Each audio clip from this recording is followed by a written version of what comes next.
Come on in. So this is my foyer.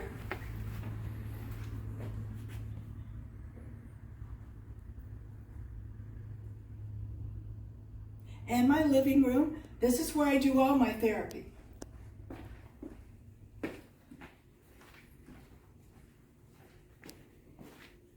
And my dining room.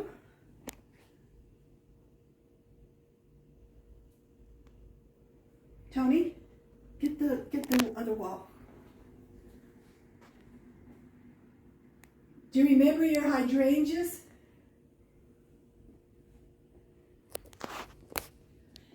And then looking outside, let's go out.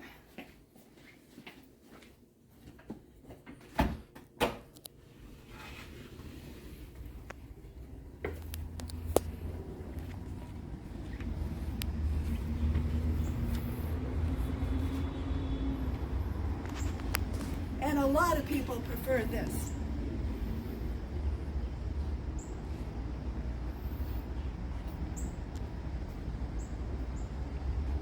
And I have a table and chairs with an umbrella.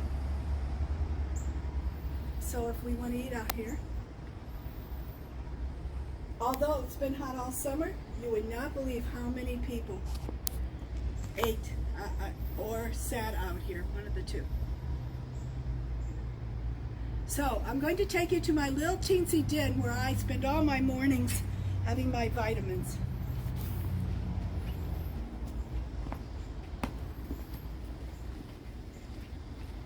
And my kitchen.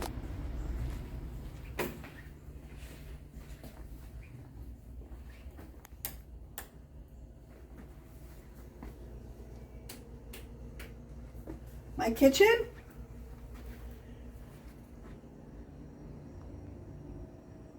A little messy right now, but yeah, usually is that way.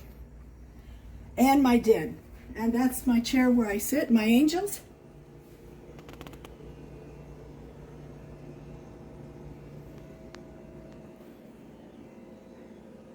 And where I watch Jurassic Park for the 5th time so I can do the role of the dinosaurs. Do you want to turn the camera so you can get the angels? Right. Thank you. I hope you enjoy, Bonita. I've been promising you. I just got it finished. Bye now. Good morning. Good morning, Mrs. Good morning, Teddy. Dr. Teddy. Dr. Teddy. Hi, everybody. Thanks for tuning in. I'm doing something a little different today. This is the first video that I've done in a long time. And I wanted to share my Wednesday morning breakfast friends with you. None of these people are clients. They're all friends. I want to remind you that all of the videos that we've done before have been from the web, pretty much. You could go on the web and find a lot of what I'm talking about word for word. Not trying to be creative with that. I'm trying to give you a resource where you can go on and find out something that we're talking about that pertains to you. Very personal. So, today, we're going to introduce ourselves and we're going to talk about some of the things we're feeling, and then I'm going to talk about the self. And if anybody has anything else they want to say, they can close with it. So, Candy, would you like to introduce yourself? I'm Candy Canciobello, and Teddy is a good friend of mine. And we have breakfast every Wednesday morning. I'm happy to be here and participating.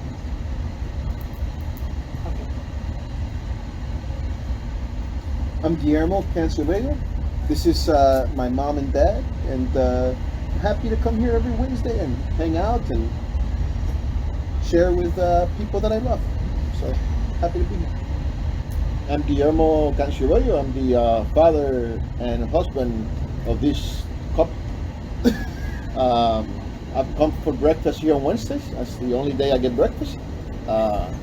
So I'd be happy to share my thoughts with the group and with the people that are listening or willing to listen to this great Dr. Tart.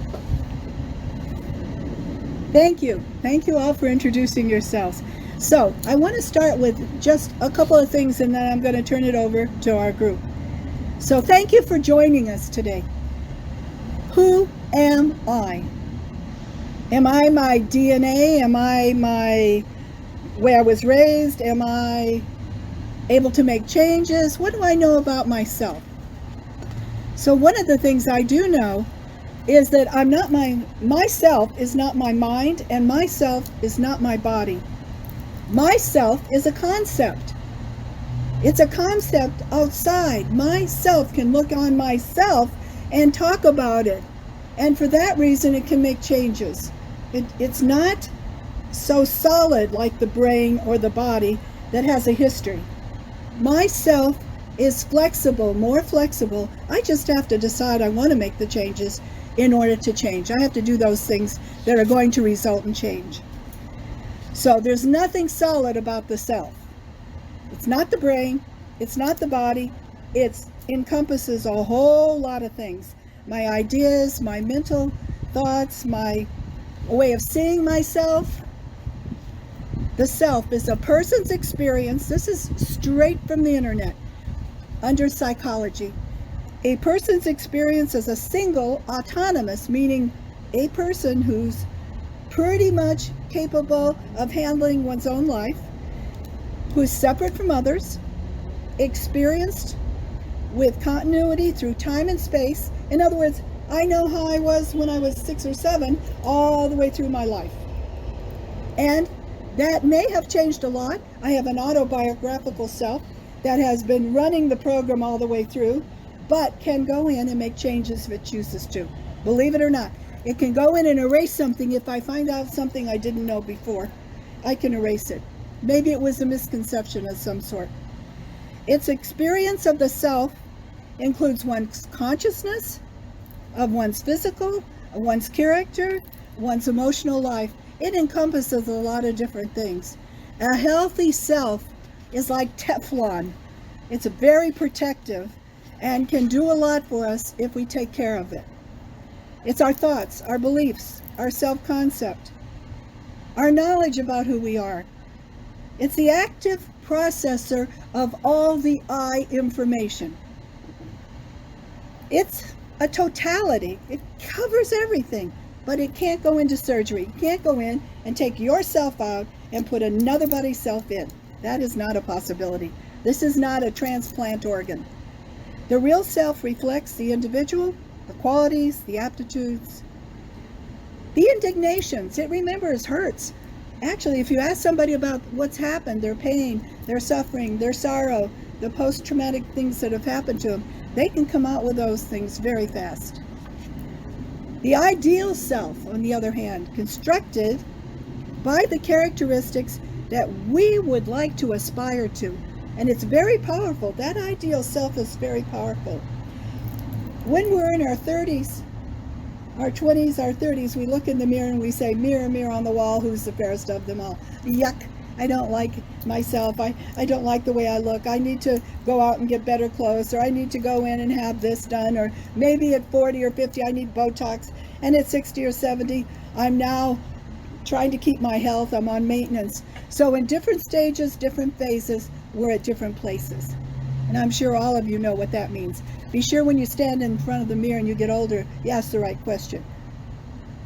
You ask who has the wisdom. You don't look at who's the prettiest of them all. That doesn't work as well. So, personality traits, abilities, likes, dislikes, our belief system, all are included.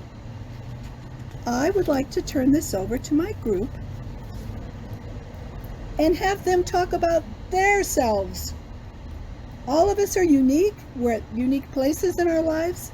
We have things that we would like to do for ourselves. And one of the healthiest things is to be able to look at oneself and to be able to figure out how we can make changes. Candy. You mentioned that. You can go back into yourself and change something, erase it, or Yes. change it. Yes. Can that really be done, though? Yes. If you erase something, you can't forget it. It doesn't make you forget.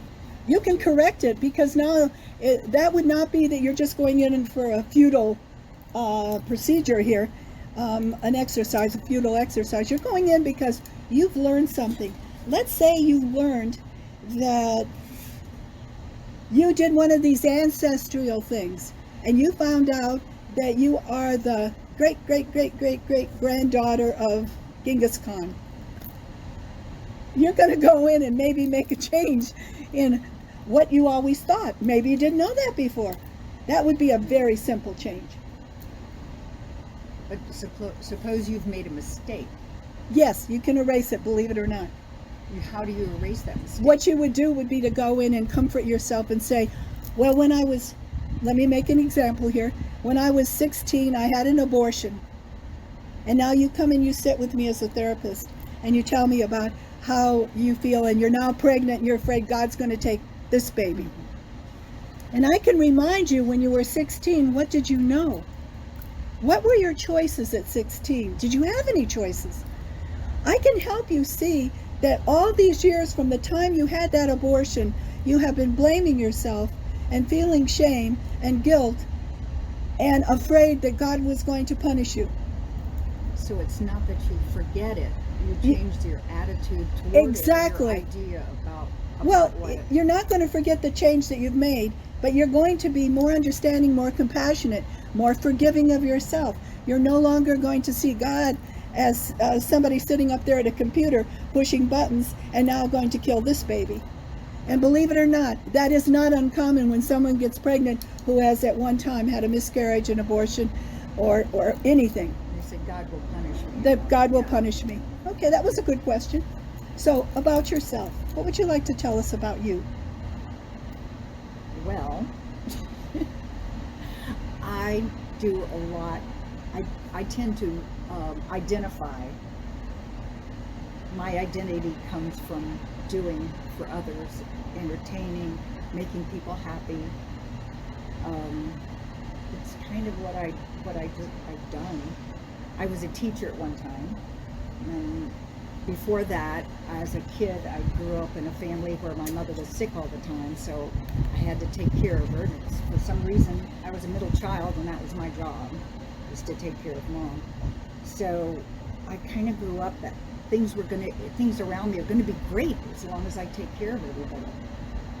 That I can everything- control Yes. my environment and I won't have losses. Because I was able to do that as Sure. a child. I was able to Absolutely. everything was better because I took care of her and made her happy, and so I felt that way as I got older. And as a teacher, it worked great too because I made all the kids happy. They loved me, and it worked great raising my kids. But it gets a little sticky in other relationships as you grow up. You know, it just sometimes you can do too much. So, since none of you were in therapy with me, can I mention the fact that one morning your keys were missing? What happened? Was the candy that everyone knows the candy that was looking for her keys? No, What happened to the candy everyone knows? it was panic time. Because you had someplace to go, and that was important to you. Yeah. And you didn't want to disappoint the people where you were going. Right. It's like a domino effect. You make a mistake, and everybody's going to be affected. Okay, You can't make mistakes. so with that thought in mind, one of the things you might take a look at is feeding Candy a little more of what you give out. In other words, do I really want to hand anyone my keys ever again? No, not really. I'm going to protect those because that seems to be a really bad place because I can't leave. Right. I'm now, hemmed in. Mm-hmm. That would be the worst thing. Right. Okay. All right. Keith? Yeah, well, I think this is interesting, right? Because I think I kind of inherited some of that managing myself or getting a sense of self by doing for others. For me, it's always been some of that people pleasing, and I think what it does is what you were saying. It takes energy away from your own life. And I think what I've been working on for the last few years, I'm sure I'll work on it till I die, is getting clear about where my energy goes and how to use it for my own life, for building my own, operating more as a self, separate from others. Less of a need to calm another down or to make another feel a certain way so that I can be okay. And I think, being more separate is something that I've been exploring. Because we're all connected anyway, but how do you be connected and separate at the same time? And I think that comes with being more of a self. I can be more separate to the degree that I'm more of a self with somebody. And I think it makes for better relationships when you can do that. That's what I'm thinking about. You tend not to cross the line and put in more than your 100% of your 50. Now you've crossed the line here, and you're starting to take care of this person who keeps backing up. That's the problem with taking care of people too much. But also, I think I mentioned, we were talking before, that your professional self has no problem. No, boundaries are built into the professional self. Right. It's just a natural thing. But it's with the personal self that sometimes we forget which hat we're wearing. We have to remember this is a personal hat now, it's not the professional. Was it mentioned that he's a therapist as well? No, Oh, no, I'm not. I just mentioned it Oh, right now for the first time. So, You leave the best for last? yes, I left the best for last. You see? Or the most difficult. Oh, the most difficult one. And the older one. Wow. Well, I appreciate this conversation. I think, in reality, I think this family got a little bit of that we try to do a lot of things for others, but forget about taking care of ourselves first. And I think that's important to note, that self-esteem is building yourself a healthy self-esteem by taking care of your needs and yourself first. Because if you're happy with yourself and you're happy with your self-esteem and your healthy self-esteem, you're able to be happy with yourself and also be able to help others in a better manner. Absolutely. I want to mention, I think we're probably getting to our, 20 minutes? We have 6 minutes left.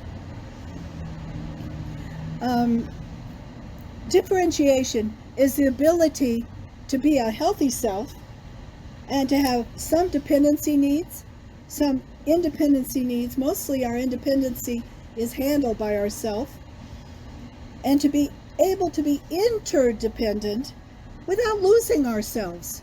That self is quite capable of keeping its own boundaries, not getting confused about where it begins and ends, not doing everybody else's work for it.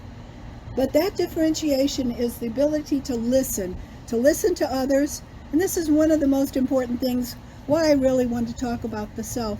Differentiation, if you look up the word differentiation, it's about the ability to get to hear criticism once in a while, to hear somebody else's ideas, somebody else's advice, and not to be threatened, not to feel that they're trying to change you, but rather they're only expressing their opinion on what the situation is. That's a healthy self. That's a self that isn't feeling like it's going to be pushed over, that somebody's going to take it over. So, does anyone have anything in closing that they'd like to say? One thing I know about the word differentiation is it comes out of biology and embryo development. And it's this idea that as the cells start to divide, this cell becomes a heart cell, this cell a liver cell, this cell a kidney cell. And that's always been useful for me, because you're part of the same body, but you're fulfilling your function completely as a self. And so it's like I'm a self, but I'm also part of something bigger at the same time. We have a Bowen therapist here who keeps his selves all separate, and I happen to go along with him 100%. One of my favorite therapies that I don't particularly use in sessions, but is the idea that we have more selves and we have one commander-in-chief self, which would be the idea of the internal family systems model. You might look that up too if you're interested. It's a model easily taught to yourself. And we have many selves that come and go, all of whom are trying to help us and take care of us, but once in a while pick inappropriate behaviors. And with family therapy, with that particular model, they're not trying to eradicate any of those selves. They're trying to incorporate them and get them to do the higher function they were meant to do, not the lower function they were doing, if that makes any sense. That commander-in-chief, let me tell you something about bereavement. The self, the real true self, is pretty well in my estimation, being as how I've gone through a lot of trauma, gone through a lot of losses, able to manage itself. It just needs time, it needs work, it needs to have help sometimes help. Sometimes it can do a self-help. I'm a real huge believer in self-help, that not everybody has to go to therapy. I also believe in the spiritual self, that as we get older, the self and the soul merge together to make a spiritual self that manages a lot of our decision making. That's why we look for more meaning later on in life. And I'd like to do something on that. I felt like if I started out with the spiritual self, I wouldn't get anybody listening to me. So I'm just, they think I was doing some kind of religious thing, and I assure you, the spiritual self is not a religious connotation. The spiritual self is exactly what it is. That spiritual self that we have inside of us that is quite capable of also managing us with whatever our belief system is that we go to. So I hope that you'll tune in again. This was a fun Wednesday morning breakfast. Thank you so much for joining me. You're welcome. Thank you for having us here. Okay, since we have two great therapists to my side, and I'm more of a layman person, I can tell you that age and experience is a great teacher of self-esteem. If you're able to go through life, which we all face difficulties in life, and you're able to overcome them, and you're able to deal with them, your self-esteem, a healthy self-esteem will grow, and you will feel much better about your accomplishments and what you can do, not only for yourself, but for others. So even though I am not a therapist, I have a life of dealing with a lot of employees that have taught me a lot on how to deal with my self-esteem and those of others. I like it. You're here.